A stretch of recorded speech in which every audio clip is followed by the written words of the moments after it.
Well, welcome everybody to the episode. Thank you for joining us, and I'm very excited to have a returning guest today, Pastor Chad Douglas. And sir, it's great to have you on today. Hey, my friend, it's great to be. It's great to be here with you, talking to you, and appreciate the invite back. That means I must have said one or two words last time that might have made some sense. Yes, sir. You all did a great job, you and your wife. Yeah, That's kind. phenomenal job.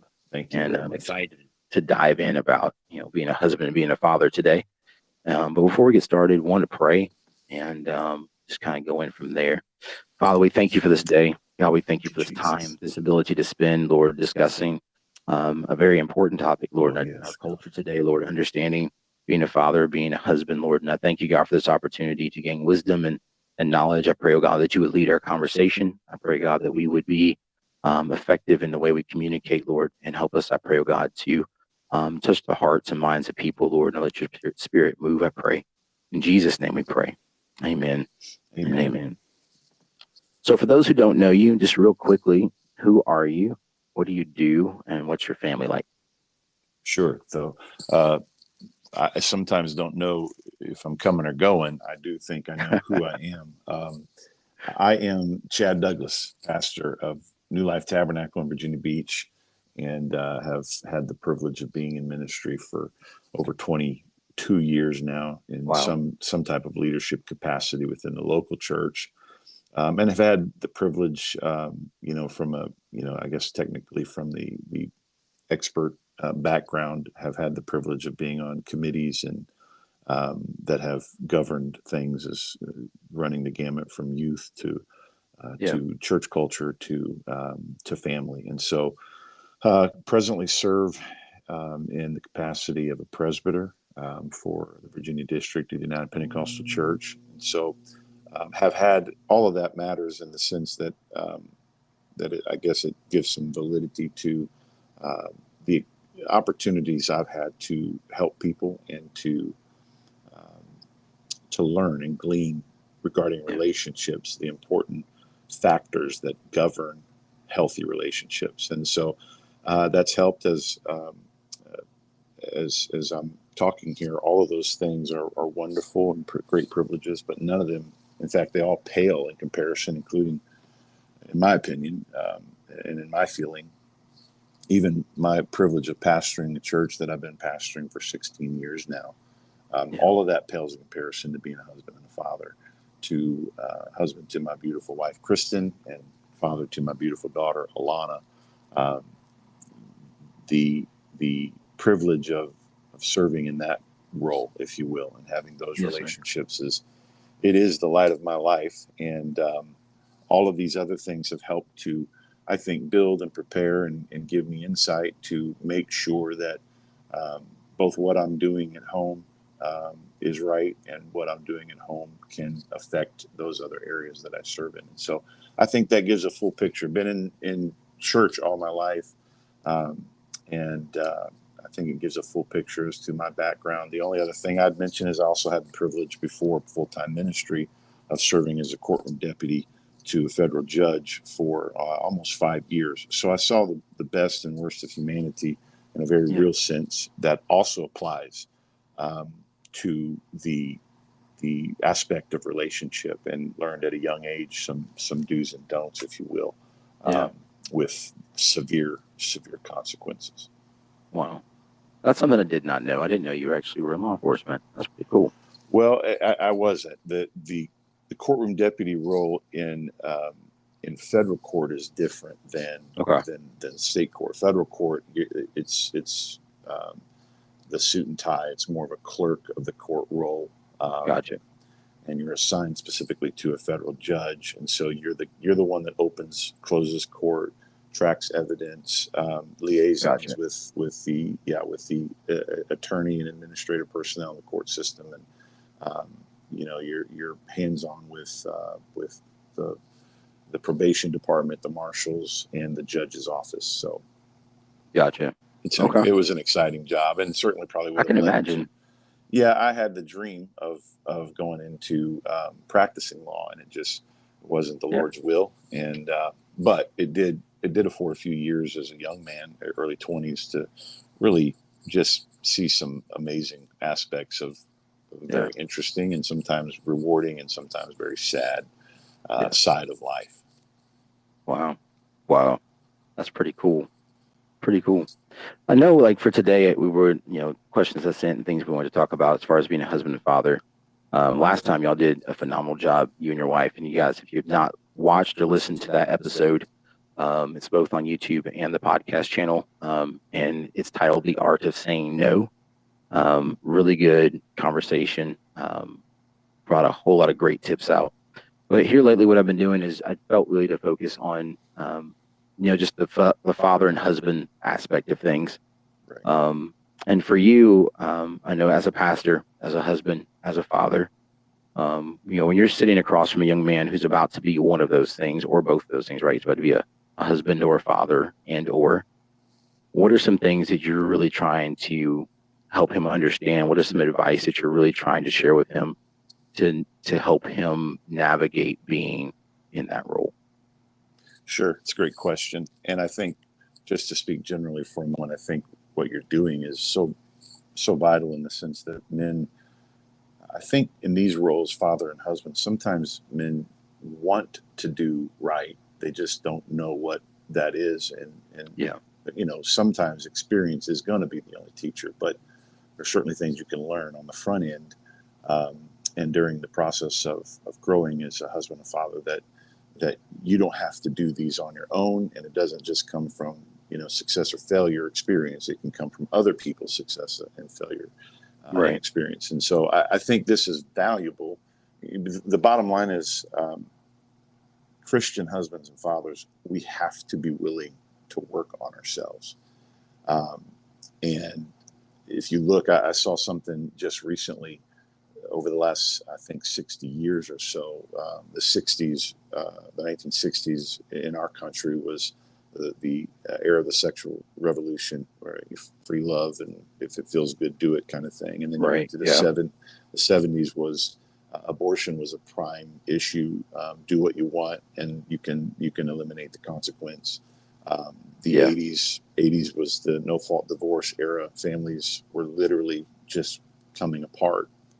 And as you see the family breakdown over those kind of decades, you watch the family unit, the underpinning of society being degraded.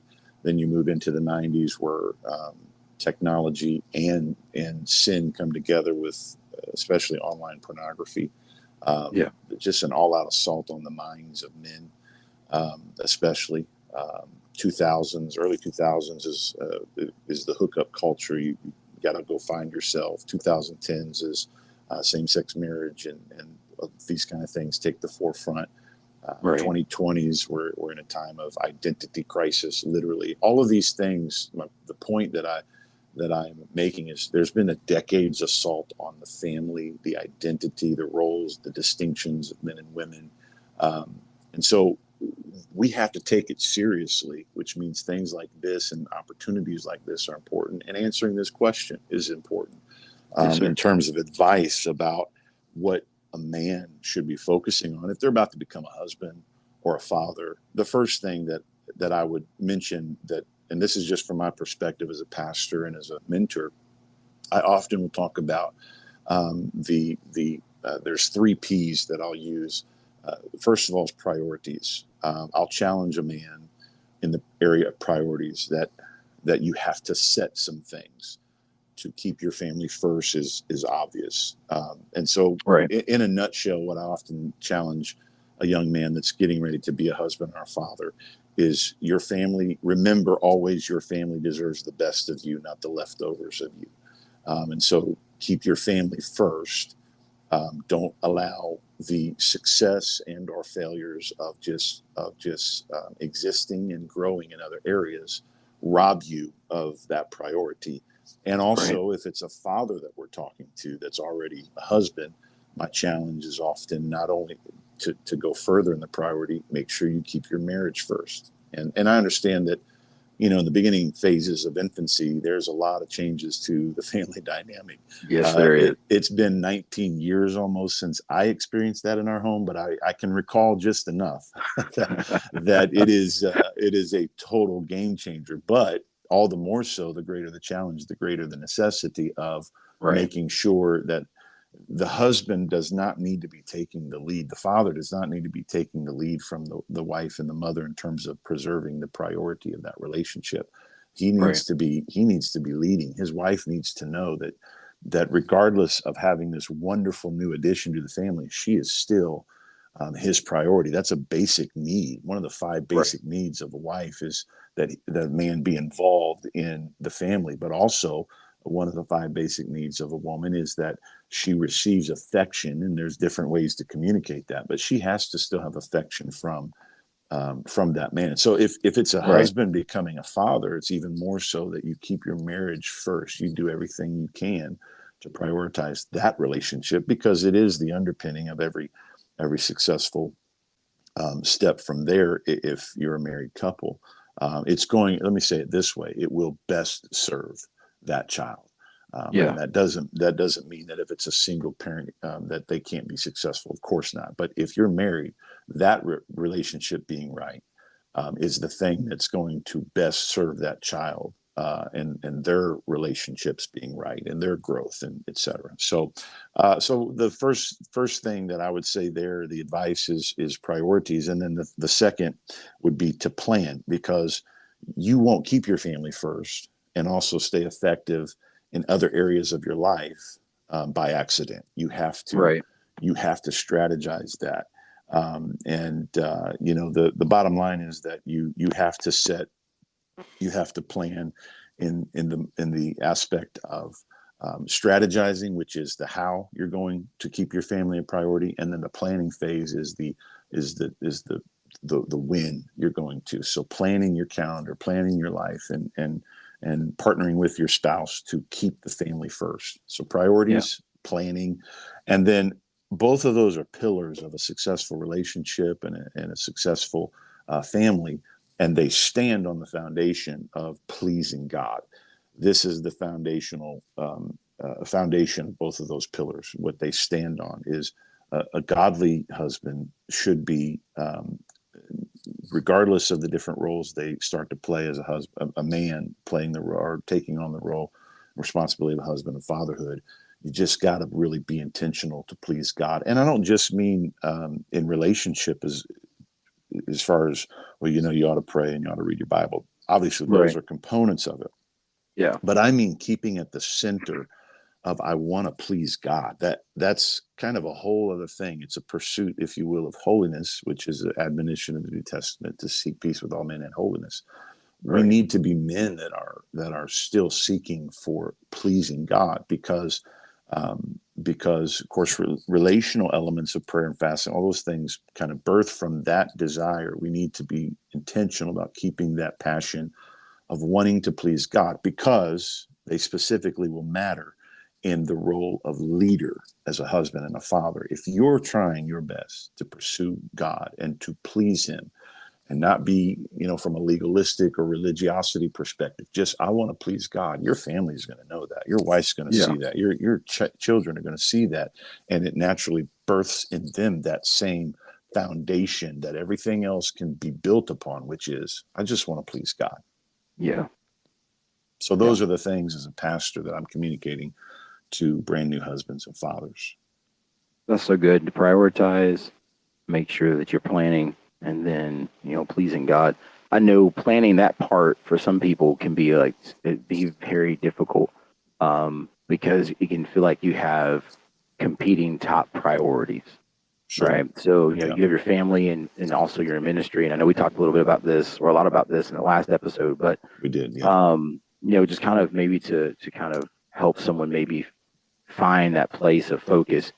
When you're looking at planning and you're looking at what your priorities are, you talked about your family being your top priority. Right. Um, how do you ensure that you're giving the right amount of time, quality time, to the priorities that matter, right? So if you're in ministry, you got a family, you've got ministry. Maybe you're also working a job, so you've got to make sure you're planning for that as well. How do you kind of balance all of that out to make sure that you're doing it all right?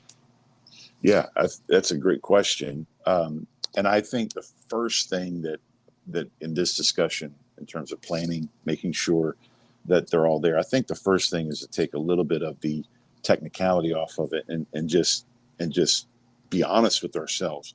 We will know when something's out of balance. You almost have to be real dense, Yeah. pardon the frankness, to not realize, okay, I've got something out of balance. Either Right. I'm being so neglectful to my positional requirements, whether it's ministry or whatever. It's going to be glaringly obvious, and because there are seasons of life where you're going to have to give your time to different things, and so it's one of those deals where the man needs to be really good at kind of keeping his finger on the pulse of the family relationship and keeping that as the first priority. And so, for instance, to help plan on the technical side of it, if you will, you need to be good with a calendar. You need to discipline yourself to stop every once and again and look and see how much. It's kind of the old proverb of your priorities by your pocketbook and which I know Yeah. that's a word that some of our young men listening might be like, what is a pocketbook? By what you spend your By cash app on. Yes, exactly, by your bank account. Yeah, exactly, your bank account, your credit card statement, your cash app, Yeah. Venmo, whatever. You know the priorities of your life by your bank account and by your calendar, Yeah. what you spend your money and your time on. And so you have to be intentional. Take a weekly look. It's your role as a husband. Take a weekly look and say, you know what? I haven't been intentional with taking my wife out to eat or spending some time with just she and I, Yeah. because it's been a busy season or what have you, or the kids have had this going on or whatnot. Or as a father, I think it matters to both be together all as a family, but also you need some individual validation for each kid, depending on how many kids you have, and just for that child. For instance, I have only one, Right. and so I'm not nearly as experienced as you are, having 47 or whatever it is you guys are up to now. We. I was very intentional though with my daughter growing up, especially, and Yeah. even now. Last night, she probably won't hear this, but even if she did, I'd say the same thing. Last night, I was ready for bed. We'd been pretty active the last couple of weeks with some things in our life, and I was super tired, ready to go to bed. But she has become a fanatic Golden State Warrior fan, and Okay. so the game was on late last night. It was on after 10 o'clock, the Oh, playoff game, yeah. and so there I was staying up till after a team I don't even care about, but I care a lot about her, and Right. I knew it was important to her, and Yeah. she's like, Daddy, you can go. She's almost 19 now. Daddy, you can go to bed. You don't have to keep staying up. But I know, Yeah. I knew beforehand, but I also knew when I was going to bed, and she thanked me for staying up watching the game Yeah. with her. Just that's a It minor matters. thing, it seems like, but it matters. And Yeah. just be intentional. Just realize. And so my point was, when she was growing up, especially, but even now, we make it a point. I make it a point to look at and evaluate. Have I spent time with just her? Because she knows she's important to our family, but she Yeah. also needs to know she's important to just me, not just the family as a unit, but her Right. specifically. Fathers, your role as the one that brings validation to your children is so vitally important. And planning that out, just taking a pause, Yeah. taking 30 minutes of your day on lunch one day a week, and saying, okay, let me look over the next few weeks and let's strategize a little bit. I can take my daughter out there, I can take the family out here, we can go do something together, whatever. And so it doesn't have Right. to be complicated. You're going to know when things are crazy in life, and you need to be extra intentional, and you're going to know when things are out of balance. You're going to feel it. Yeah. There's going to be a kind of an internal conflict, and tension, if you will. Yeah. Tension's a good thing. It tells us that something needs to be worked on. And so embrace that tension and go do something about it by planning it, with your pocketbook and your calendar. That's good. I know one of the things that we've done recently is I have, you talk about being good with a calendar. And that's one of the things that I realized, Candace and I were talking about life and just like everything that's going on and, work and all this stuff, and realizing I was not good with a calendar. I wasn't good at planning things. We're looking at life, and Yeah. it's just like everything starts piling on. Everything becomes a priority. Every fire needs your attention. Every person needs your attention, and it's like, especially after we had that conversation with you and your wife, that podcast episode, it kind of like pushed me to really thinking about that. And so one of the things that we've done is our goal is doesn't always necessarily get hit, but our goal is every Sunday evening Yeah. to sit down, talk about what's going on that week, set a date night that week, Good. and really like look at the week and go, okay, so this is what's going on. And I know one of the things that's helped me is I've got a friend now that's my accountability partner. So every Saturday, we'll text each other and be like, hey, so like he's keeping me on track. We keep on track for both of us making sure we're taking our wives out on a date that week, Awesome. reading a book a month, making sure we're exercising, and like one other thing. But we'll text each other, and like the past couple of weeks have been absolutely abysmal. So like we'll text each other and be like 0, 0, 0, 0. Yeah. I'm like, we're gonna do better on this. We're gonna do better on this. And I was talking to my wife the other day, and she's like, I'm loving this accountability thing. She's like, because it's getting me date nights. Yeah. Yeah. And That's awesome. and it was kind of those things that it's helped me be more mindful because I know I've got somebody else I got to talk to about it. That's a great layer to it. Yeah, in terms of the planning stage, having someone you're in communication with that's going to hold your feet to the fire and just remind you, hey, keep it intentional. And another thing that women, it's a vital need. We're different men and women, and one of the needs of we all have a lot of common needs, but one of the vital needs is conversation. They need an opportunity weekly with you as as their husband. And by the way, if you have a female daughter, this also applies. Not that if you have a son, it doesn't, but especially as a need of a female, they need your attention. It doesn't have to be hours even on end, but what you said, that whole deal, that's another part of kind of the planning phase. Is we try to have a planned every week. Our Mondays are our kind of sacred day. That it's a family night, and so that's part of the calendar as well. Part of the calendar or the clock, if you will, is I try to carve out 20, 30 minutes a day where I can sit down and just check in and just listen, and just give undivided. I think it was Dr. John Gottman. I may have mentioned this on the last podcast. Talked about the intentionality of 20 minutes a day for a spouse to have that time to just not even talk about the family, just to whatever's on just their mind. Talk. Yeah. And that's, I think having the built-in things like the Sunday night or the Monday helps. And you're right, they're good. Our families understand, and this, I'm sure, regardless of what your vocation is, but especially ministers, our families, they know that there are seasons. Easter, for instance, it's a busy season for a church. When you got a wedding on Saturday night you weren't aware of the previous Saturday. These are busy moments. Families get it. You just have to be good. You just have to be good at not allowing them to become 1 week turning into 6 weeks. And when you miss a week, make up for it. Particularly when I was involved with youth ministry, and I was youth president for the state of Virginia. That involved probably like 3 months of my time, not all at once, but over the course of the year. It's just a really involved position if you're doing it right. And there were moments that I had to tell, we literally sit down and say, hey, just let's know where we are in the calendar. The next 3 months are going to be crazy from June to August.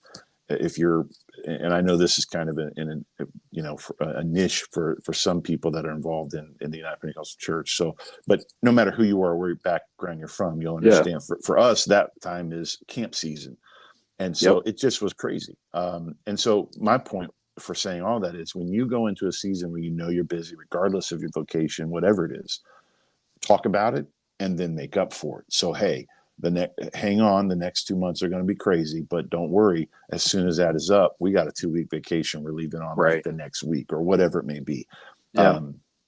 So calendar, clock, whatever, the planning phase, and then communication comes into play and all that with respect to priorities and planning. Definitely, that's another time I got to shout you guys out in that episode, just because you all were talking about that and how you've been intentional about making sure you've got family planned events after busy seasons, Yes. and making sure you sit down before the year starts and says, hey, this is going to be a busy season. Let's plan some things out. Absolutely. And Absolutely. And Candace and if I you did that. and if you're And not, you mentioned you're not inclined, you struggled in that area. yeah, You get extra points. Like if your spouse knows that's not like that's a natural part of me. That's how my brain is geared. yeah, But for anyone listening and you're like, oh man, I'm not good with a calendar. Oh yeah, that's really kind of not my strength. Okay, then you have a huge brownie point moment here to yeah, say, I am going to sit down because it's not that hard. You just sit down, you look at the calendar, figure it out, talk it out, yep. and it gets you validation points of your wife feels validated, your kids feel validated extra because they're like, oh yeah, that's definitely not his forte. I'm telling you, that's a huge deal. That is awesome. And the thing is too, and I've heard it said about Sundays. I forgot who it was. They were talking to pastors, and they're like, Sunday comes every week, Right. and we know things are going to happen throughout the year. Um, Right. and if it catches us off guard, it's not because we didn't know about it. There's are those things that do catch us off guard.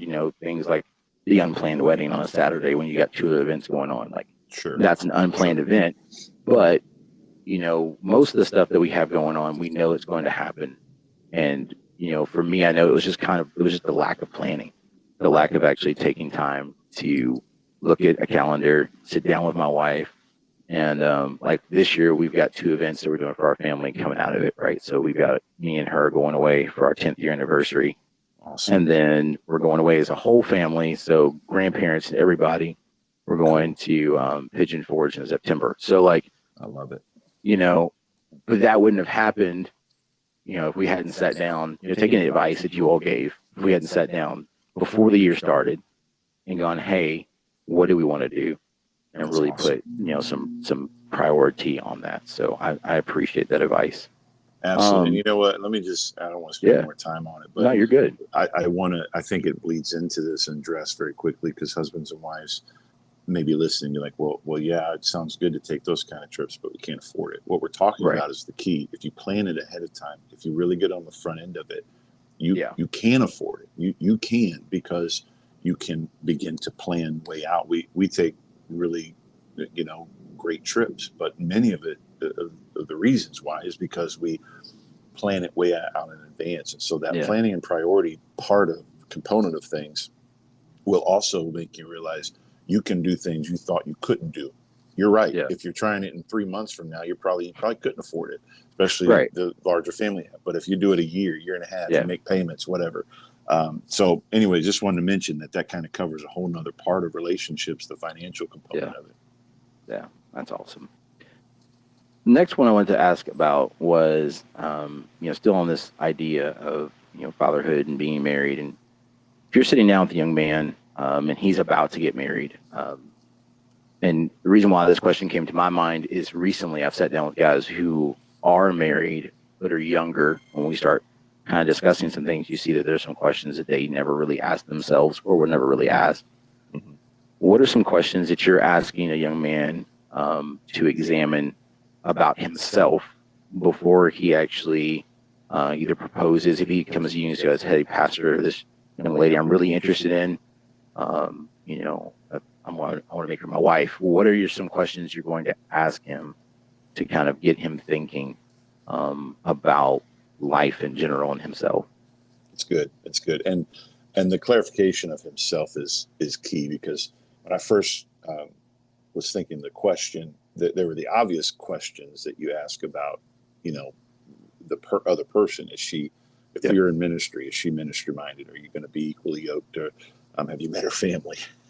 There are some questions that are Right. important. Have you talked Yeah. about parenting? Yeah. Do you agree on your methodologies and philosophies of parenting? Have you talked about finances? Because all of those are big questions that man Right. should be asked.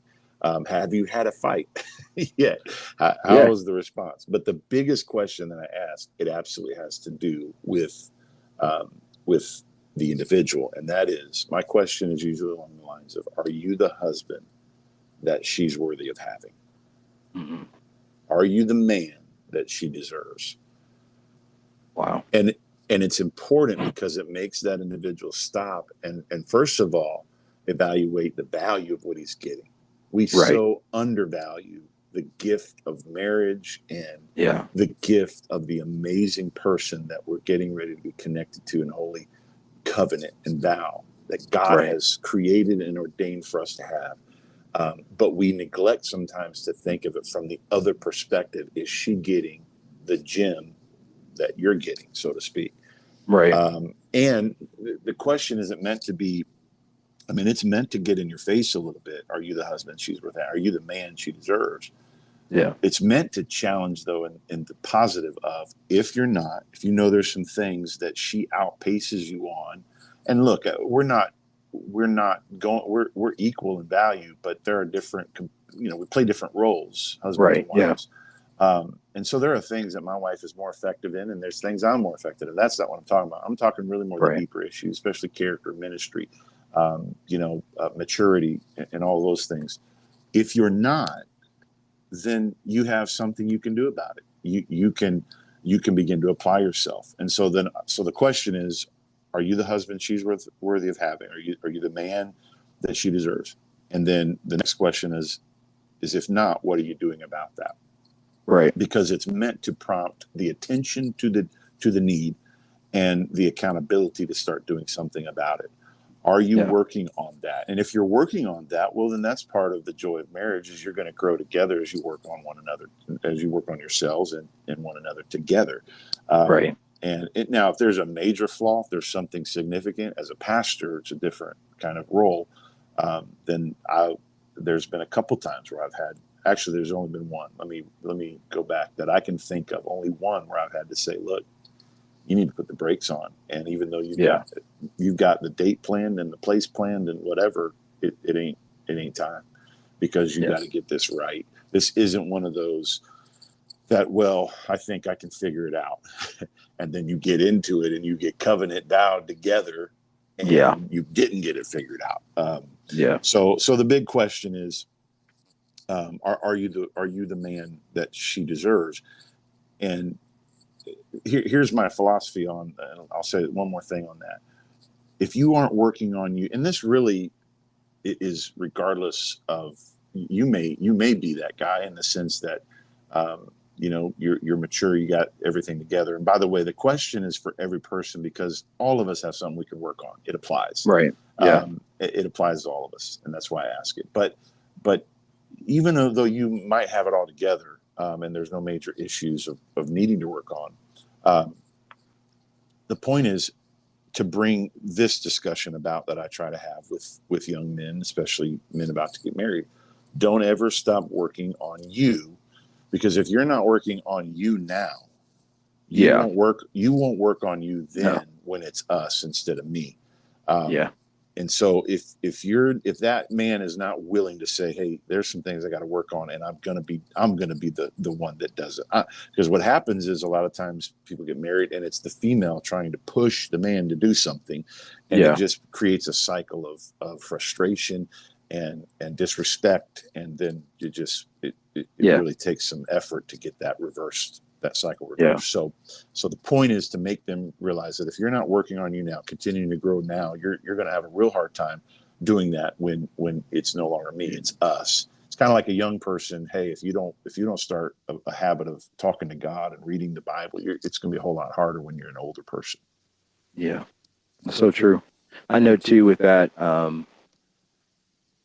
part of, I think, the psyche that plays into that is once you're married, why would I need to improve because they married what they have, Sure. right? That idea of, well, I don't need to improve because I'm good. Like they married me the way that I was. They knew who I was. They knew my flaws. So why improve? Not realizing, the more that you improve, the better that relationship's going to be. So the better you work on you and the more that you can, allow God to work in you as well, Right. the better off you're going to be long term. And with that too, I know for me, that's been one of those things that like you see the bad habit, and it's funny sometimes, and then it's not. Candace and I have talked about this, or like there's some questions, post marriage that we wish people had asked, not because our relationship is bad, not because anything of that nature. But it was just some things that were like, we were looking for someone to ask certain questions. And people were like, oh, y'all two are a great couple. You're both in church, you're this. And, um, kind of gave a stamp of approval. And we look back and I'm like, you know what? There's some things we probably could have done better. There's some things we could have worked on a little bit more. And it would have set us up long term for a better successful marriage. You know what I mean? Like it would have set Right. us up for a better trajectory in marriage. And so Yeah. that's a great question to be able to actually, if you're going to be honest, that's a great question to be asked, because it pushes you to learn and do some really deep introspection on yourself and not lie to yourself and be like, I'm good. That's something I can pass on. And that's the point. It's a leading question to really get in, and you can start extrapolating, kind of peel the layers of the onion back and see that usually it exposes, sometimes multiple areas where a person needs to grow and mature. Yeah. And if you're the pastor, this is more particularly for pastors or mentors. If you know that person and they're not being honest, or they're they just have a blind spot, Yeah. it can also help you lead into saying, well, have you considered this area of your life? What does that do in terms of creating conflict in your marriage when you get Right. married? Will this be something that is something she sees that she may not see now? It Yeah. affords you the ability to start laying back the layers of the onion, and because, like I said, usually all of us somewhere, whether it's a an organizational part of our life, we are bad at. Okay, improve there. If it's a spiritual component, if it's a relational, if it's communication, all of those things, it begins to help extrapolate the different parts of, and it is for the purpose of, okay, it's time to really think about me for a minute. I Yeah. need to improve. I need to grow, and all of us do. Yeah. That's good. That's good. So, what, in your opinion, is probably one of the most hardest things about being a husband, and being a father, just in general? What's one of like the hardest things, and then how have you found a way to navigate around it or to navigate Sure. through it? And this is one of those questions that you could go so many different directions, because Yeah. husbandry and fatherhood, it's such a being a husband and a father, it's such a vast subject. Where do you begin? And I will, let me soapbox for a minute and tell you, um, I don't even like, and this isn't meant toward you personally, I mean generally speaking, because I hear it all the time. I don't even like the language of the question, in the sense that this issue of what's the hardest thing. I get Yeah. what the point of people saying and bringing the word hard in respect to marriage. I get why they do, and I'll unfold it in a minute. But language creates culture. Mm, yeah. Stop using these words regarding marriage, because that begins to put into and seep into the culture, the mindset of how people approach marriage and how they approach themselves changing and being what they need to be. Marriage is God's idea. We make it hard. So I would Yeah. say things are only as hard as we make it. And really, I would say even more so that if we're honest, it isn't the necessarily just, it's not just because it's a marriage that things are hard. It's being selfless is hard. It's more to do with the sin nature.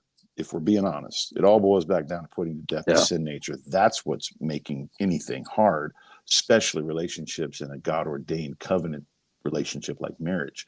If we're being honest, being selfless is hard. Yes, Putting sir. someone else first, that's hard. Then when you get into the actual elements of marriage, then I know there are certainly things we need to learn as men. So that's just kind of rant over. But I had to Yeah. just, I chuckled when I saw the question, because I will often say that if I hear someone talking about marriage, it's so hard. Look, I get it. I Right. know that there are components and challenging. There are things that are challenging, but let's change the language a little bit. Let's not give into kind of that kind of language. Let me illustrate even further a little bit with just kind of how that whole illustration of language creates culture. If you take one thread, it is a thin thread, you can break it pretty easily. But if you put thousands of those threads together, you can't break it. It's not easily broken. Right. And a thought is like a tiny thread, and our thoughts are subject to our language. So a subtle small thought it's easy to deal with. So let's just deal with it right now. Let's stop using negative language and start Right. using the right positive approach. Because when thoughts compile and then the negativity compile, neurologists have suggested that the human brain has approximately 70,000 thoughts a day. That just Wow. blows my brain. Wow. Speaking of the brain, and you imagine taking that thread of thought, 70,000 more of them wrapped around, looks more Yeah. like a pretty strong chain rather than Yeah. a thread. Every thought, when they come, you have to deal with them. That's a whole nother message for a whole nother day, so to speak. But it illustrates that one kind of perspective regarding relationships. If it's a negative perspective, we can compile it quickly, and then all of a sudden marriage is really hard, and man, Yeah. you gotta continuously work. So I chuckled that I'm like, I'm gonna see if Jonathan really loves me. I'm gonna attack the language of that question a little bit, I'm but okay with that. rant over the thing that I do find, I think, that is challenging for us because we're different, men and women. That's the thing that I think men need to be attentive to have a successful marriage and make it less difficult, which is understanding, especially understanding, period. Just having a heart for understanding, perspective of where a person's coming from, what they've experienced, what they've gone through, and how they respond to things. But Yeah. especially our differences in the area of communication preferences is a challenge that I think men sometimes fail in getting right. Um, and it's because we have, regardless of what now society tries to say, we have biological differences that are important to kind of understand. Right. And a lot of men, for that matter, a lot of women don't either. The whole conflict is usually centered around communication. Well, that's because our brains function completely differently. It's the you probably have heard the analogy, and I can't remember now. I think it was Bill and Pam Farrell. They talked about men are like waffles. Have you heard that comparison? Men are like I waffles, and think. women are like spaghetti. What their point is that men's brains process life differently. We Yeah. process life in boxes, like a waffle collection of boxes. They're separate from each other, convenient holding places, if you will. And that's Yeah. typically how men process life, with this thinking divided up into boxes that have room for one issue and one issue only. And the typical man lives in one box at a time. When he's Right. working, he's working. Yeah. When he's tinkering, he's tinkering. That's why, Yeah. he looks like he's lost in a trance and can ignore everything else around him. Yeah. uh, the social scientists call that compartmentalizing. Well, men are really good at it. And so as a result, what happens is men are good, but problem solvers by nature.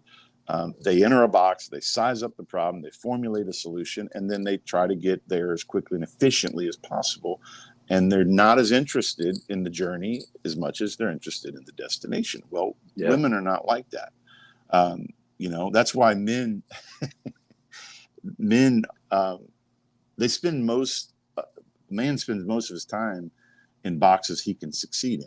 And Mm. so he's seeking out the boxes that work, and he's ignoring the boxes that confuse him or make him feel like a failure. And that's why he vacates a lot of times Wow.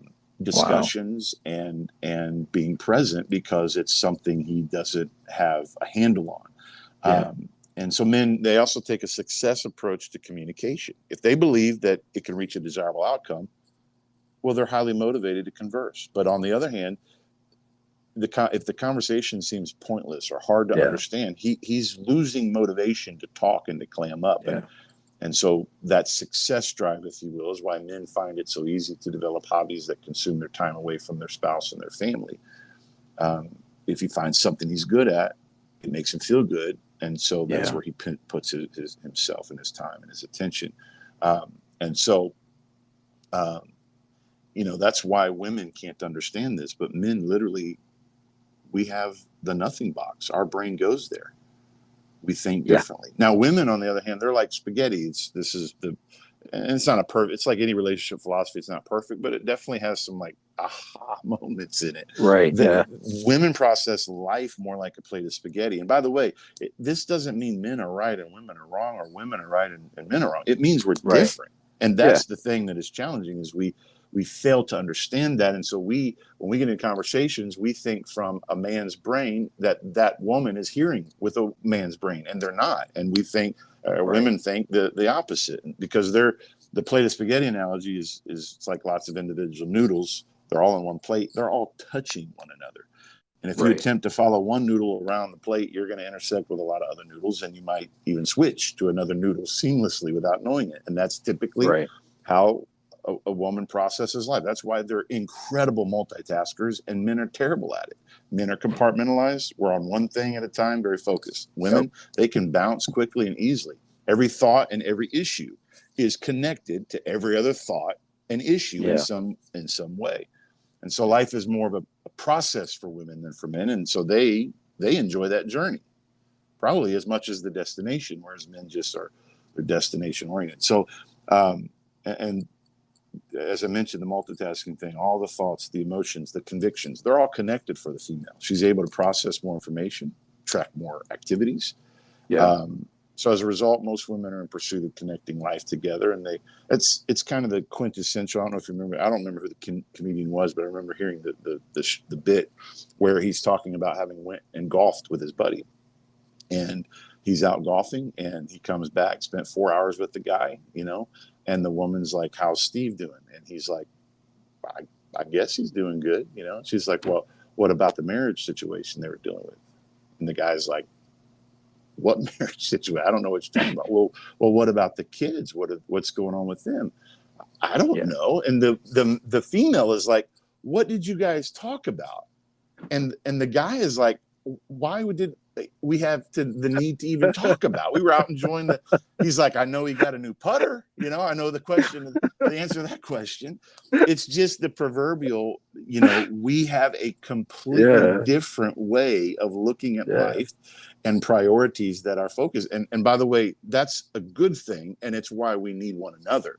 It's Right. why, which leads into some other discussion we'll have, and so I won't go there now. But I'm just telling you, it's why we need one another. God Yeah. created us in such a tremendously different way. And so the last thing I'll say on that is that, because we have different styles of communication, our brains work differently. Yeah. Men think and speak in headlines almost, whereas women think and speak between the lines.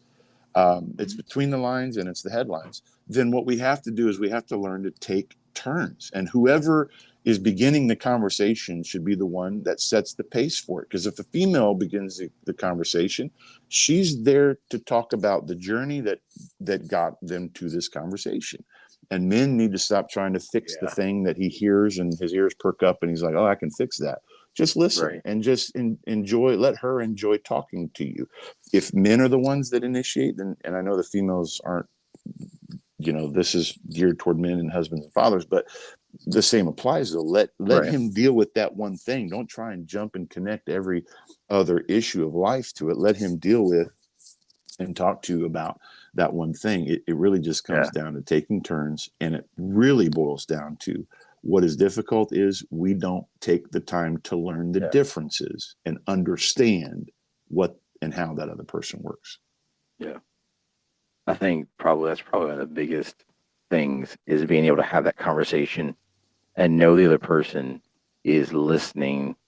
Um, that's one of the things Candace and I we've worked on and are working on. Is just being able to sit there and have a conversation. And she's the fixer in our marriage. So she's the one who's like, "This is what you need to do to get this fixed." Okay. And I'm the person who's she'll still go through like the journey, but she's like, if I'm telling her something, she's like, "Okay, so let's get this fixed real quick. We can get this Yeah. done like this." And I'm like, "Well, I kind of want you to like hear where my heart's at. Like, I want you to kind of hear where I'm at with this, not just fix it." And so we've had those conversations where, you know, I'm talking and she's like, "Okay, we can fix it," and like we've learned to kind of like balance each other out. Where Right. and I mean, we're about to celebrate 10 years, so it's taken 10 years to kind of figure out the beginning of this journey, right? Right. And so for those who are listening, don't feel like you have to solve this thing overnight because you won't. Um, but definitely work on it because it has improved how we talk and how Exactly. we communicate with each other. So It is, and that's really the impetus of it's the whole point of this is that why it's challenging is that we're different. Okay, Yeah. then that leads to it doesn't mean that someone else is wrong and you're right, or Right. that you're wrong and they're right. It means that we're different. So the challenge then is how we have to put in the work and the effort to learn each other and understand each other, and then put in the discipline Yeah. of listening and not being the one that's always gearing, steering, and dominating the conversations and the results of those conversations. Right. Yeah. Wow. That's good. And also, I want to say thank you for the correction on language.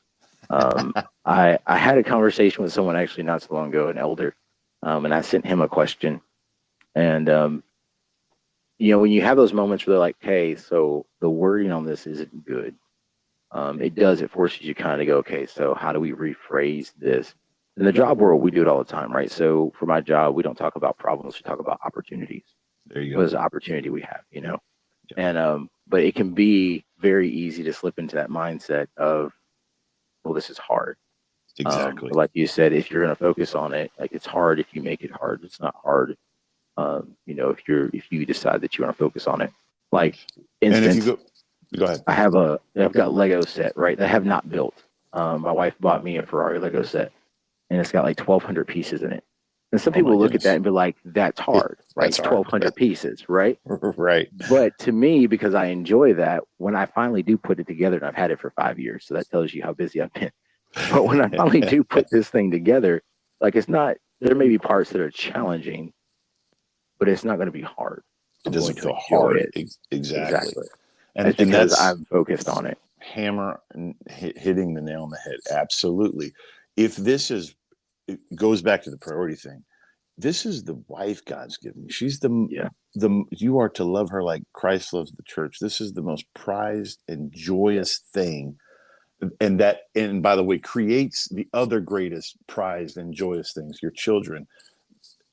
This doesn't need to be looked at as hard. It needs to be looked at Yeah. as, man, this is wonderful. What can I do to make it better? What can I Yeah. do to understand? And if both of us are looking at that in the same way, our husband and wife, then it comes together. And of course, you're going to have disagreements. And of course, you're going to have to go back to the drawing board at times and be like, you know what? I Yeah. forgot that we're different. And I was thinking I was right, and etc.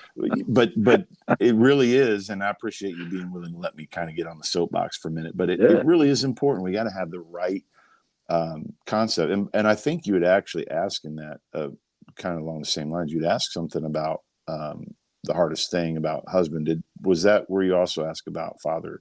One of the challenges of being a father. Yes, sir. Yeah. Well, if you want me to answer that, I will. If you want to Yeah. move on, Definitely.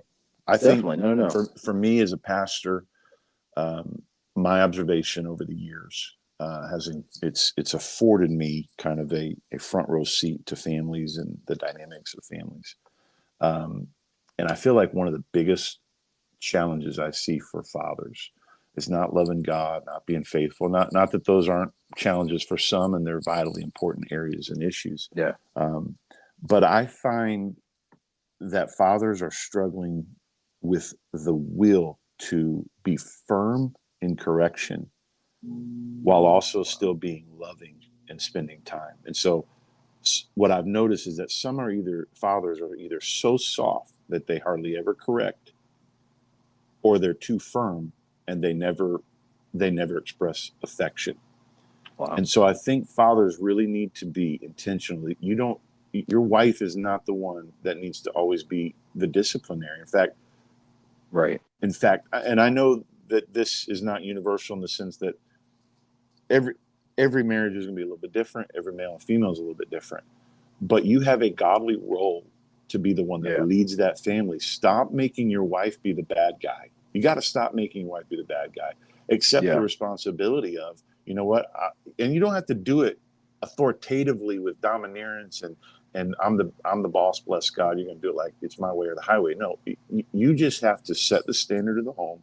Be willing to be firm, loving, gentle, and firm, and then you need to balance it with being the one that is at every ball game that you can be at, and loving and saying the words "I love you" and hugging their neck and "I want to spend time with you," and hey, let's plan next Saturday to go play catch or whatever it is. Because if Yeah.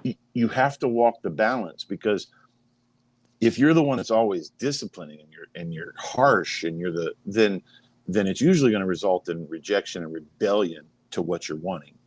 And so it's a bad cycle. If you're the one that's never correcting, then you're failing that child, because that's not how the real world works. There are consequences to bad action, and it's going to catch up with you.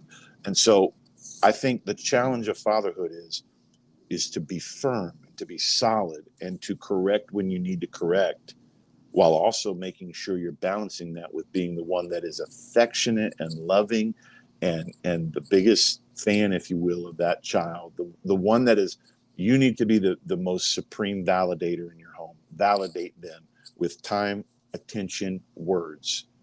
Yeah. And I think that you'll satisfy probably the biggest challenge. And it results in the third part of that question, which was the fulfillment.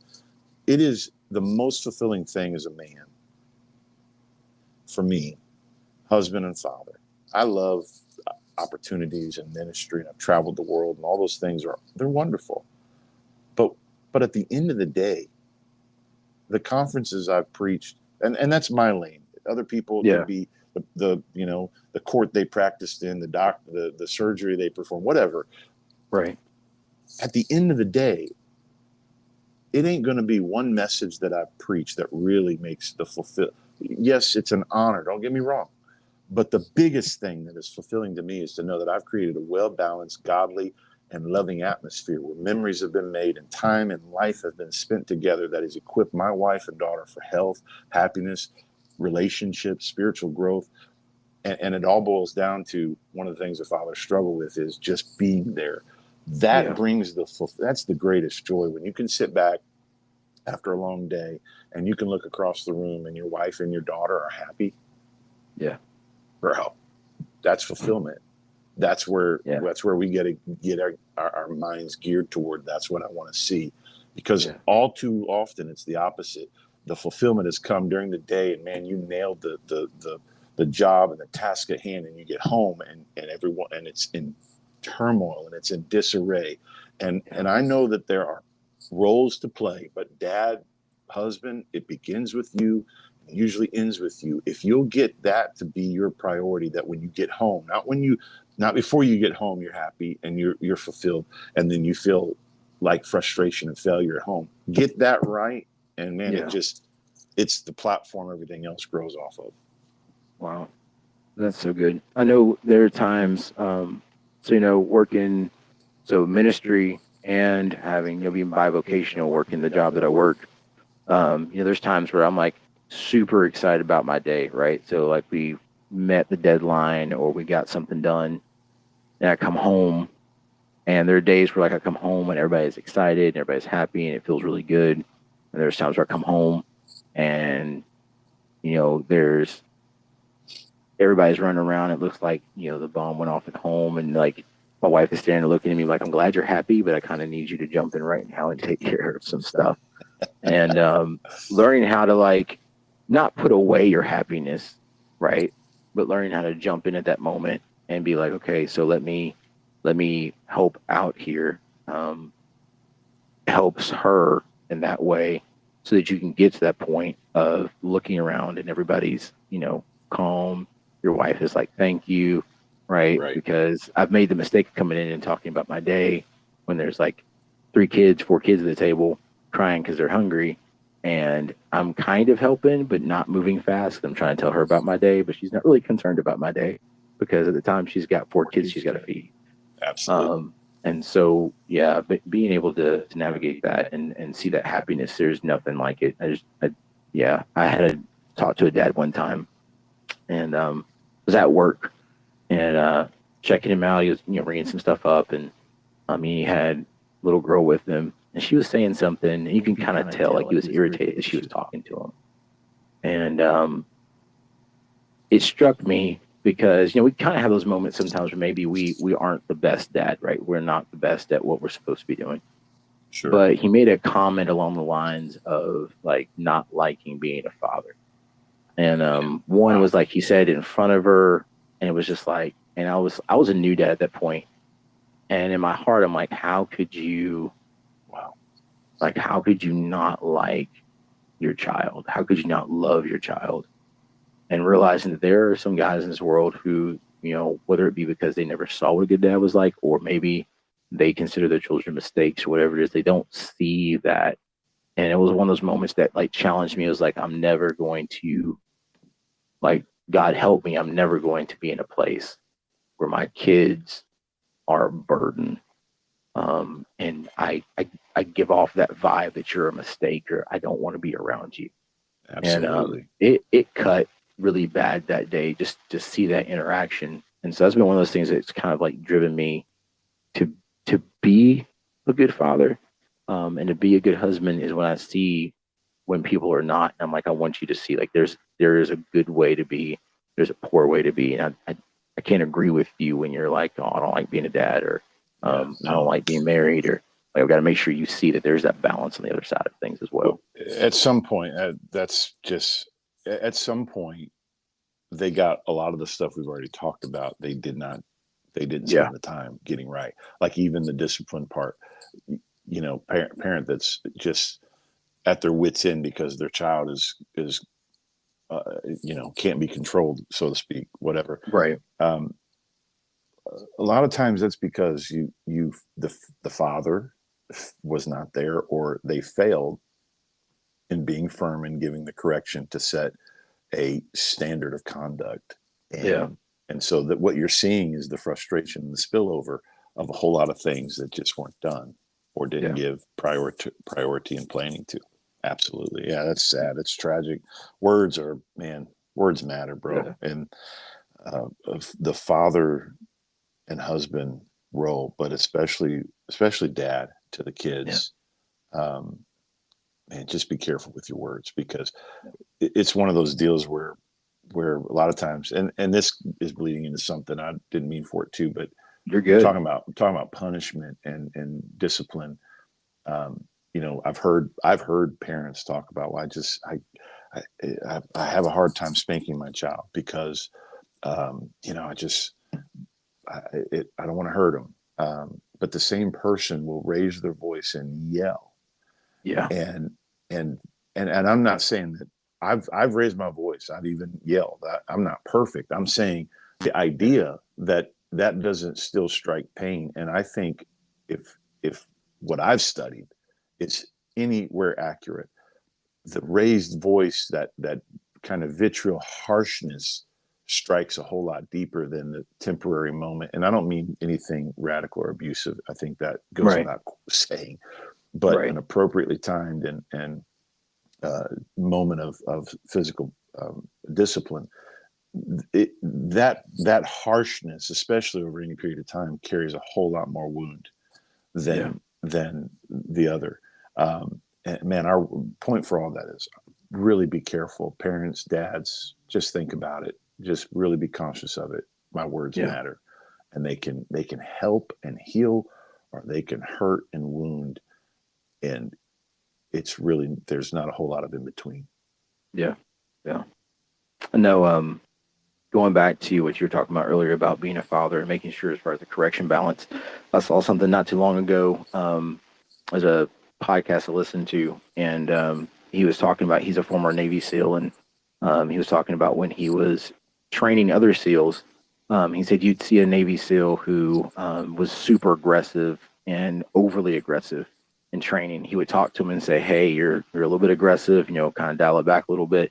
He's like, and the human tendency is not just to dial it back, but it's to go to the opposite direction.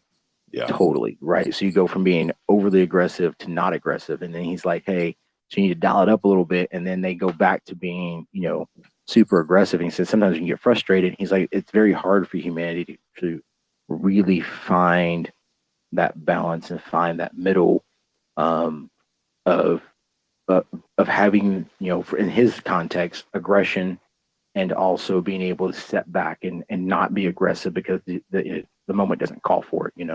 right. And That's a I great think point. as a husband, that's where one, discussion. I've heard this before. I think it was from Focus on the Family. But they were talking about how you should predetermine disciplinary action, and how Yeah. you should say, well, if our child lies to us, what are we going to do?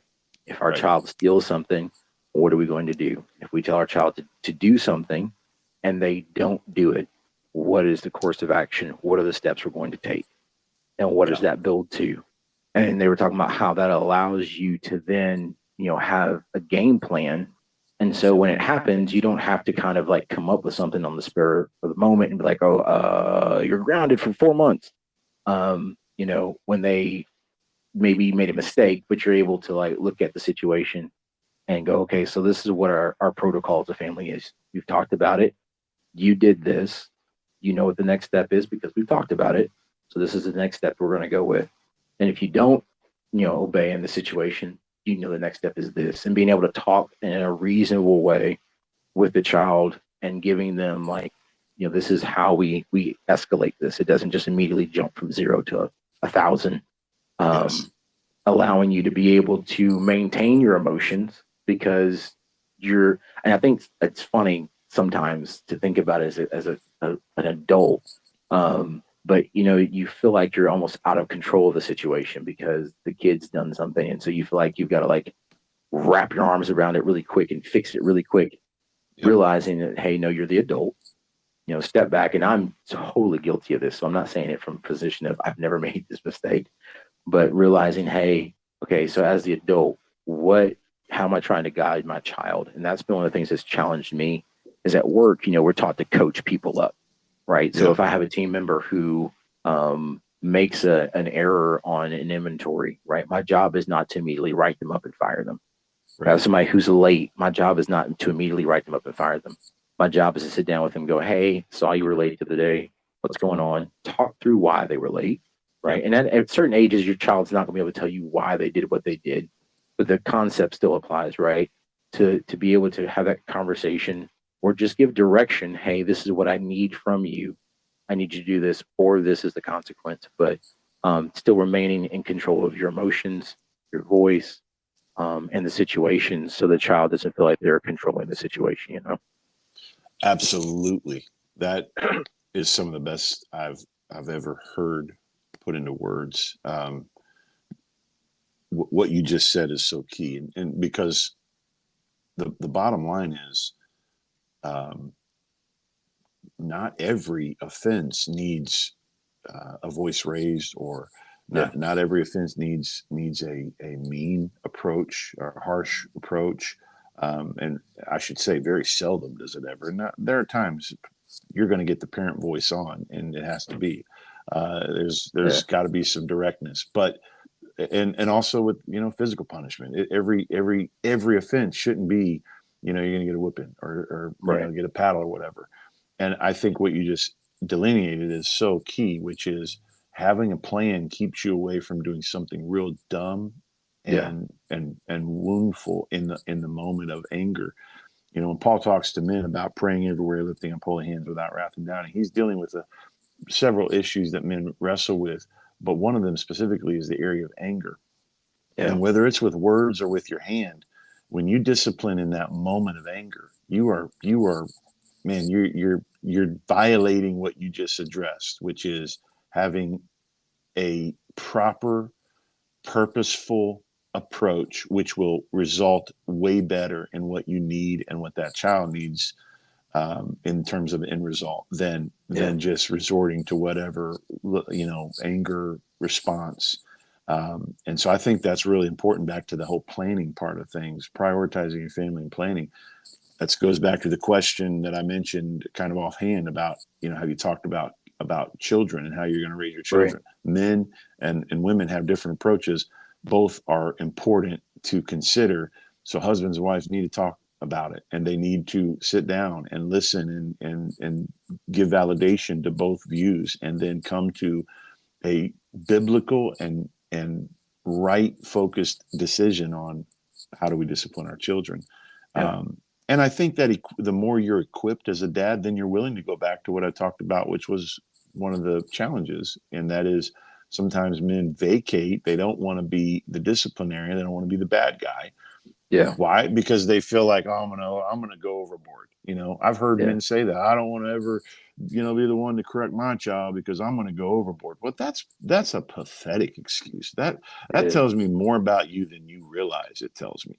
And Yeah. I'm not trying to be mean or ugly. It's just if that's you, you got to fix that because Yeah. it is your role and responsibility as a father to be a corrector and Yes. to guide and give direction. But if you're more equipped to do so with what everything you had just outlined and that approach, then you're not as intimidated. And that's just be honest. That's what it is. You're intimidated to Yeah. do it. You're not as intimidated to take on that role and responsibility because you have a plan and you don't have to rely on your emotion. That's probably the biggest challenge is keeping your emotion and your anger and frustration in check. In check. Yeah. Yeah. So man, that's So great. true. So It's good true. stuff.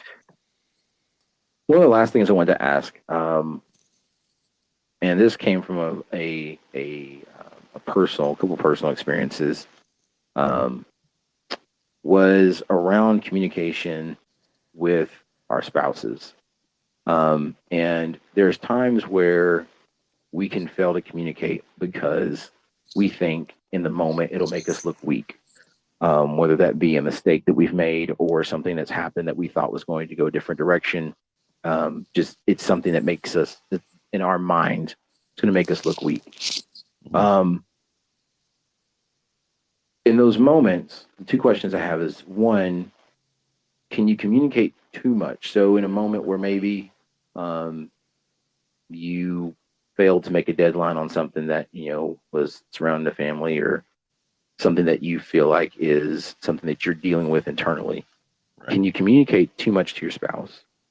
And then two, how do you effectively communicate to your spouse in those moments of difficulty, either personally or something that surrounds the family?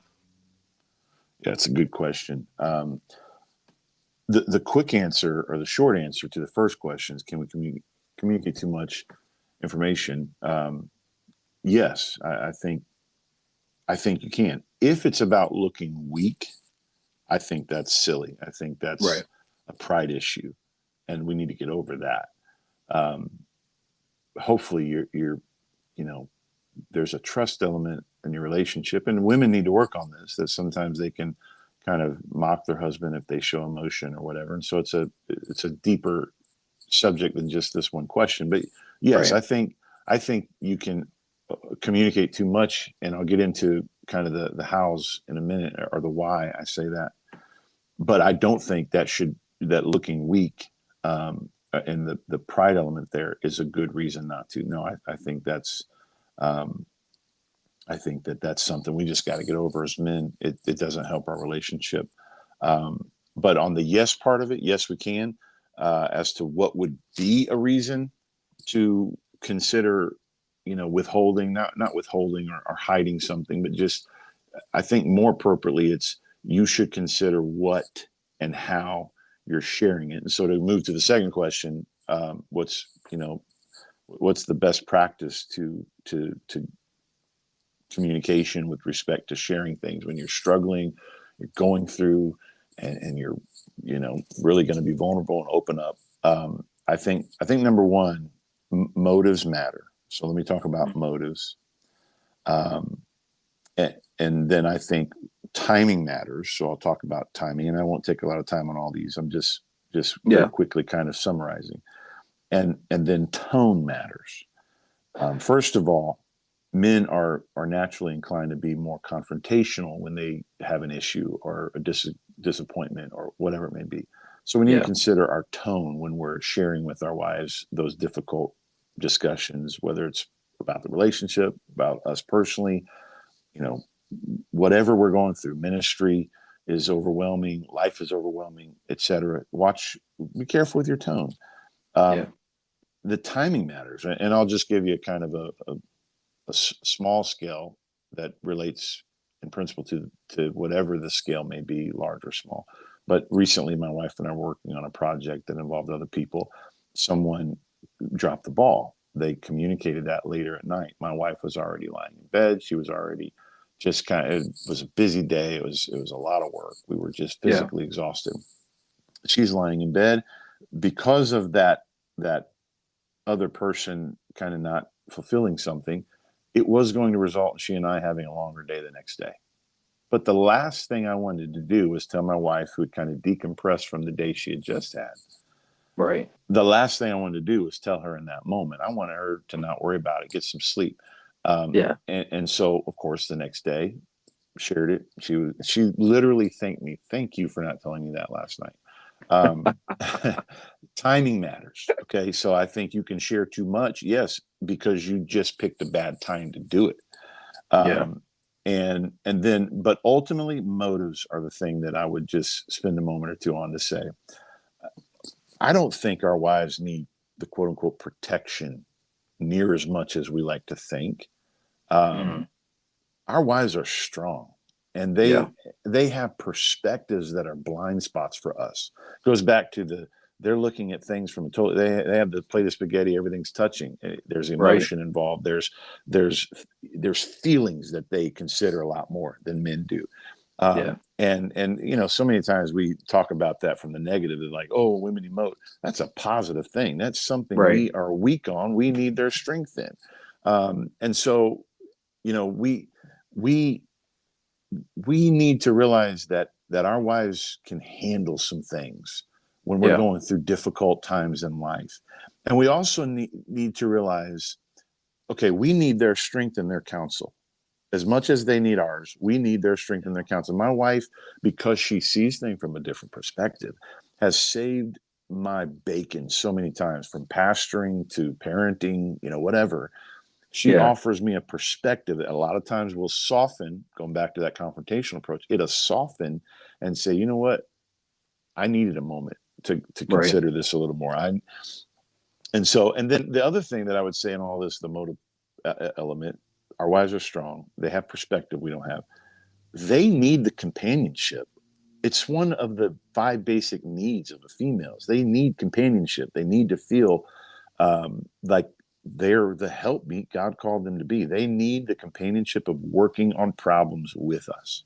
Yeah. And so my point for all this, we need to ensure that our motive is right rather than an ego driven thing of, I'm just Mm. going to be this stoic, bear the weight of the world on my own shoulders. And then when I have it Yeah. all figured out, I'll reveal my heroism to my family or my wife. So she'll think I'm just some stud.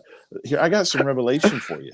Yeah. Here's the problem with that. Number one, during that process of time you're trying to figure it out, you're usually a pain to be around. You're miserable, Yes. and you make everyone Yes. else around you miserable. Your wife and kids are Yeah. wondering what in the world's going on. Why is he being a jerk, Yeah. et cetera, and et cetera.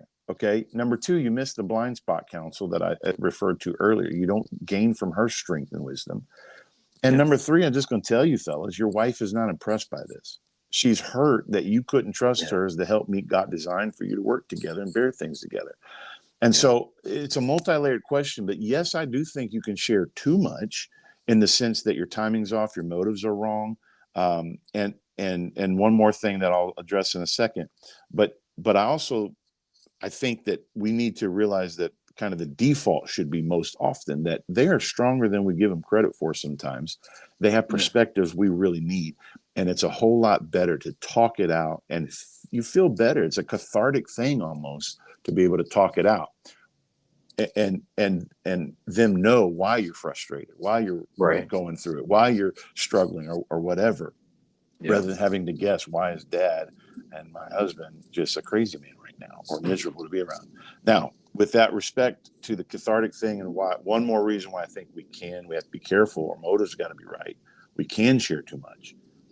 If you're going to say or do something just to get it off your chest to feel better, to have that cathartic effect, but then it's going to leave your wife in a heap of emotion and misery, well, then Yeah. yes, I think you can share too much.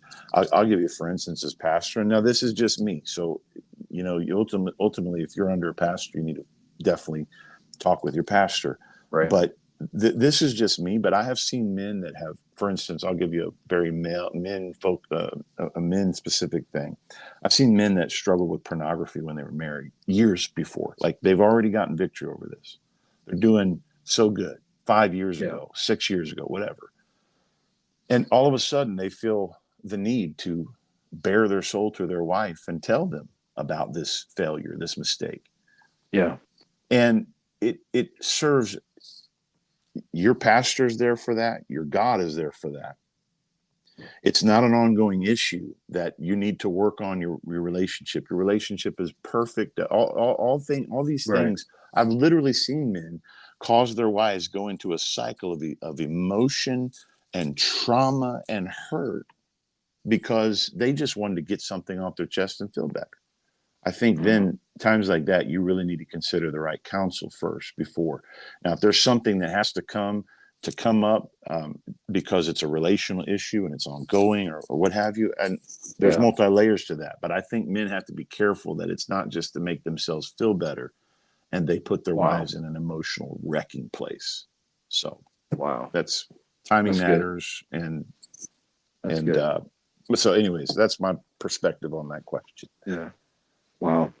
That's good. I know quite recently the reason why I said the question had some personal attachment to me was because we had a conversation, Candace and I had a conversation not too long ago, and talking through some things, and just like I was telling her, and one of the things I told her was like, I don't want you to see me as a failure. And Right.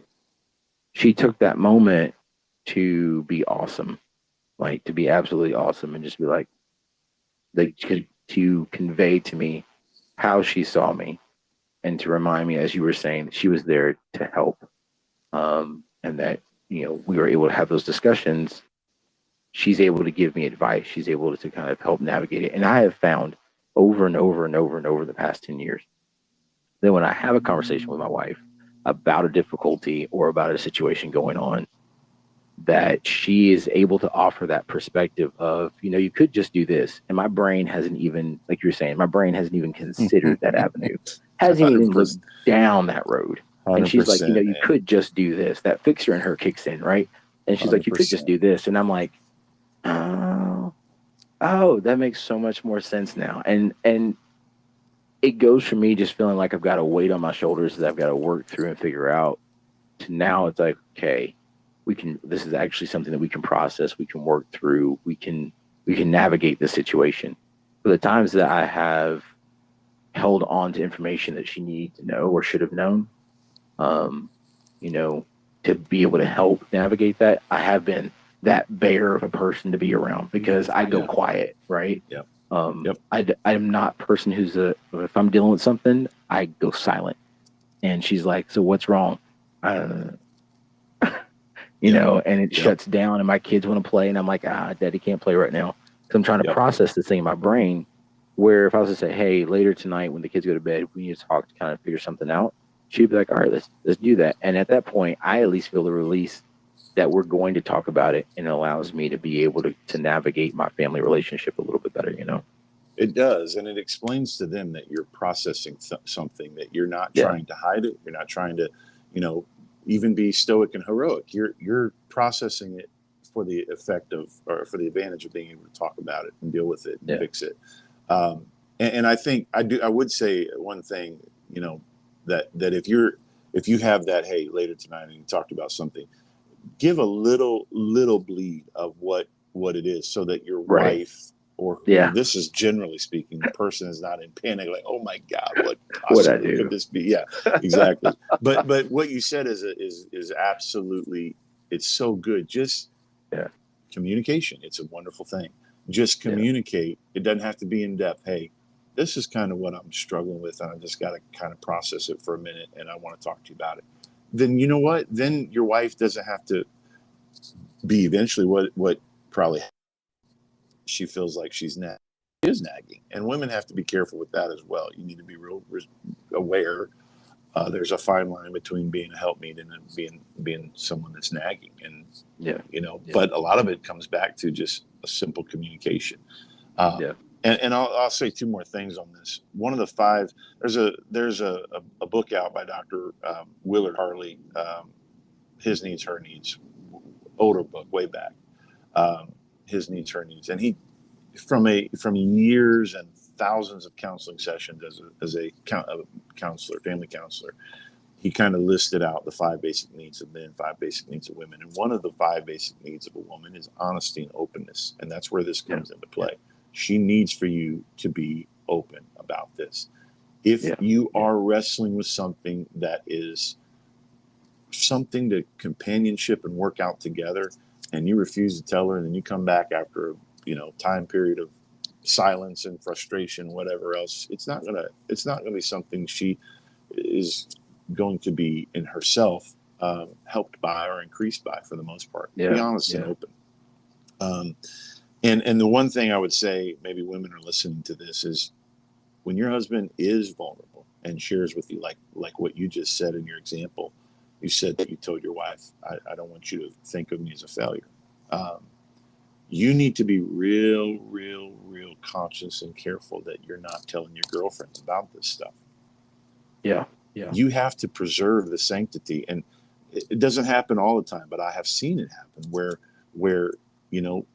they say the right things in those moments, help their husband, but then down the road they might hear that when they had a girls' night out and they went out for lunch or dinner or whatever, she shared, my husband was real vulnerable the other night.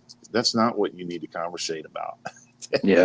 Don't do that, because the surest way to get him to clam up and it never happened again is for him to hear about any other female or any other person, for that matter, knowing about that private moment of vulnerability. But back to the point, when you share those kind of things with your wife in that sincerity, it's amazing the strength and support that they offer you when they see you being real vulnerable. It's so worth getting past your ego and saying, babe, I'm struggling. And I don't mean you have to be wimpy or whiny, but you can be you can be emotional and honest, and she's going to respect you way more than being stoic and heroic. Awesome pointed out too, those times where you're trying to be stoic and heroic, it very rarely ends up with you being heroic. Absolutely. It normally ends up with everybody being frustrated you for not saying something because it doesn't turn out the way it's supposed to turn out, and the way you were hoping for it to turn out. It absolutely does. And it reminds me of a story I heard years ago. I read David Roberts is a CEO of some transportation leader. I can't remember now, but he said when he was 10 years old, his dad allowed him to have a birthday party. He was hitting the double digits, and it was a simple party, cake, ice cream, games, few friends, whatever.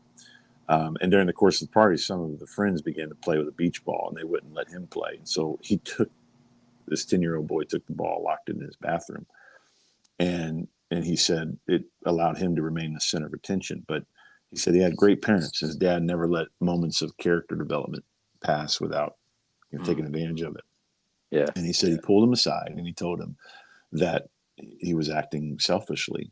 And he said, I know it's your birthday, but it's not always about you. And especially in this case, even though it's your birthday, you're the host. Your job is to serve your guests. And so he gave the ball to his friends and he sent him to his room. And he said, I'm going to let you be alone for a while because I want you to know that selfish people usually end up alone. And parents, husband, father, this applies in this way. You do this long enough to where you want that stoic, heroic element to your life where you figure things out alone. What you just said is absolutely right. It usually winds up where you're miserable to be around. People are frustrated with you, and they eventually let you be exactly that. They leave. They let you be alone. So don't try and work everything out alone, or you're going to eventually live life alone. I know, just to kind of cap on this, I know there's been times where even if I wasn't asking my wife for advice, but just letting her know, hey, this is what's going on. I'm talking to pastor or I'm talking to this person about what to do next, has allowed her to go, okay, so I'm not necessarily in the conversation, like she's not necessarily in that conversation with me and pastor or me and my friend or whatever, but she knows this is the situation and he's working on it, but he's working on it with someone else. Like he's Right. got some input outside, and that has helped her feel a little bit more confident because she looks at me and she goes, "Oh, okay, so you're talking to pastor. Oh, okay, you're talking to, you know, your dad or you're talking to your So mom." good. And it allows her to feel a little bit more confident that I'm not trying to, the term Lone Ranger it, right? I'm not trying to be the Yeah. hero, but I'm actually seeking Yep. some help on that situation when maybe her plate's full, right? Yeah. She doesn't necessarily need to know everything going on, but she needs to know what's going on, and she doesn't need me to ask her for advice at that moment. She just needs a, hey, here's an update on what's happening to So allow her to it's feel so good. confident. So good. Yeah, that goes back to just a little bit of communication. Yeah. It goes so long in terms of helping you. Just keep the ties of communication open is a good thing. And like you said, it doesn't mean that well, and it goes back to the timing issue. You knew, like you said, there are Yeah. times she's not ready. She's got enough on her plate, so I'm not going to ask her to really put the thought and the time and the attention to solving it. But Right. she does need to be informed that if it's something that matters to you, it's important to you, or it's going to affect your attitude and all these things. She needs to know what's going on. Right. Yeah. So good. That's good. Well, as we're wrapping up, was there anything that we did not discuss or talk about that was on your heart that you wanted to share as far as, the topic today of being a husband and a father? Yeah, I would just say, kind of in the closing moments of this thing, to every man, depending on, or regardless of, rather, uh, the roles that you're playing, and especially whether you're married, unmarried, father, um, the thing that applies to all of us in every single role. But let me qualify and say, but especially if you're married and or Yeah. father, um, it's really, really vital that we continue to work on our character. Because if we'll work on our character, the rest of these issues and relationships will often play themselves out. And so I would say to every man, and I usually say this if I'm speaking in any capacity to men, whether it's a conference, a call, a mentoring session, um, there are three tests of character. Number one, the mirror test. And the question you should ask yourself often is, am I being true to myself? Listen, you can't lie to the mirror unless it's one of those trick mirrors. Yeah. You cannot lie to the mirror. My grandfather loves me, but sometimes he tells me, "Son, you need to lose some weight. You're fat. You need to lose some weight." And I can talk about how big boned I am all I want. The fact of the Yeah. matter is, when I look in the mirror confirms that Grandpa's right. And so you need to have the practice of evaluating, looking in the mirror, and letting God and His Word shine the light on those areas of weakness, and let character scrutinize every one of your excuses. And the point for all this is that the reason why we work on character is that character doesn't guarantee we'll never make mistakes, but it will refuse to let us live in those mistakes.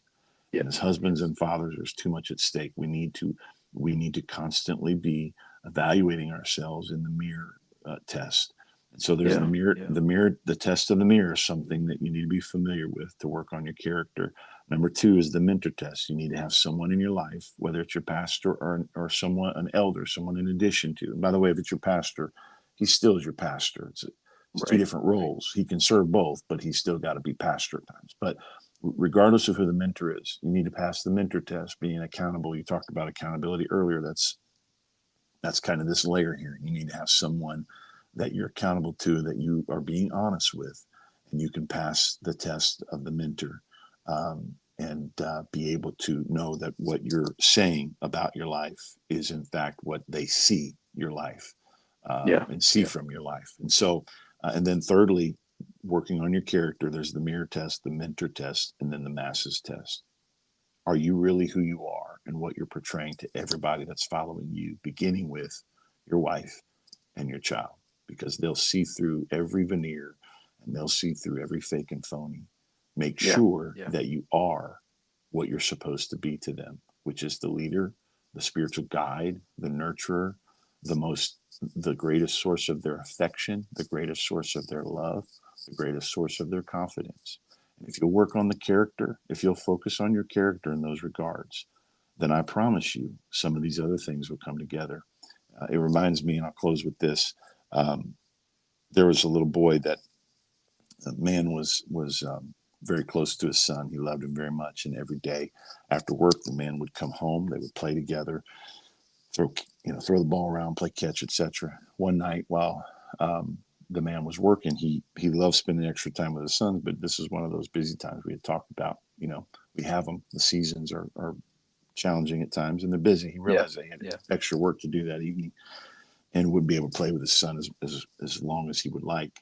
And so it would be a little bit delayed before he could play with him. And so he wanted to give his son something to keep him busy and maybe miss the void of that, just get the void of that. And so he looked around his office, and he had a magazine, large map of the world was on the cover of the magazine. And so he got the idea. He removed the map, kind of tore the page off, and he tore it into some small pieces. And the boy was young enough that it would keep him occupied, and put all the pieces in his coat, went home, gave him some tape, and he got home. He told his son, I'm busy tonight, and if you'll just give me an hour or two, then we'll play, whatever. So he gave him the scotch tape, and he gave him the pieces of the map, put him at a table, because his thought was it would really occupy his time. He explained that it was the map of the world, and by the time he could put it together, his extra work would be finished, and they could play. Less than an hour later, the boy comes to the man, and he says, "Daddy, I'm done. It's all finished." And Dad, of course, was doubtful, and he said, "It's impossible." So he said, "Well, let me go see." Yeah. He walks over, he sees it, and sure enough, there's a picture of the world. It's put together, the pieces in its place. And he was amazed. He said, "Man, son, how did you do that?" And the boy said, "It was actually very simple. On the back of the page was a picture of a man. And when I put the man together, the whole world fell into place." Wow. If you'll focus on making sure the man is put together, that's you. Wow. If you work on the character, you're going to be a great father. You're going to be a great husband. You're going to be a great leader. But you've got to make sure you keep the man together. That's so good. That's so good. And with that, we will end. Thank you for joining us again, and appreciate the wisdom that you shared. And I really do pray it's been a blessing. But thank you for being on today. Well, thank you again for the invitation. It's an honor to be asked, and sure hope that someone's blessed by it today. Yes, sir. Well, take care. Please let the family know we said hello. Will do. Same to you. Yes, sir. Bye-bye. God bless.